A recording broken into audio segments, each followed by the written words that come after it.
इंस्टाग्रामवर 5,75,000 फॉलोवर आणि 299 मतांनी पराभव. पंचायत समितीच्या निवडणुकीत माझ्या मागे जो फोटो दिसतोय, निर्मला शुभम नवले यांचा पराभव झाला आहे. पुणे जिल्ह्यातल्या कारेगावच्या त्या माजी सरपंच आहेत, ज्यांची चर्चा जमिनीपेक्षा इंस्टाग्रामवर जास्त असते, त्यांची फॉलोअर लिस्ट मोठी आहे आणि तरीही त्यांना पराभवाचा सामना करायला लागला आहे. भाजपच्या मनीषा पाचंग यांनी त्यांचा 299 मतांनी पराभव केला आहे. मनीषा पाचंगे यांना 6,893 मतं मिळाली, तर निर्मला शुभम नवले यांना 6,594 म्हणजे 299 मतांच्या फरकांनी त्यांचा पराभव झालेला आहे. इंस्टाग्रामवर एवढे फॉलोवर आहेत, एवढे लोक त्यांना पाहतात, तरी त्यांना मतं मिळाली नाहीत.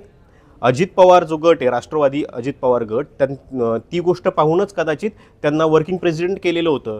एवढंच काय तर महिला आयोगाचं अध्यक्षपदही त्यांच्याकडे जाईल असं बोललं जात होतं आणि त्याच्यानंतर हा पराभव होतो.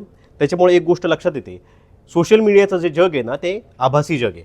त्या आभासी जग ज्यावेळेस बाजूला जातं ना, जमिनीवरची परिस्थिती काय असते हे जर पाहायचं असेल तर निर्मला शुभम नवले यांचं उदाहरण सगळ्यात चांगलं आहे. अमिताभ बच्चन यांना ज्यावेळेस विचारलं गेलं की तुमचे इंस्टाग्रामवर एवढे जास्त फॉलोवर आहेत, तुम्हाला काय वाटतं, त्यावेळेस त्यांनी सांगितलं, ज्यावेळेस मी निवडणुकीला उभं राहील ना, याच्यापैकी जेवढे माझे फॉलोवर आहेत त्याच्या अर्धीसुद्धा मतं मला मिळणार नाहीत.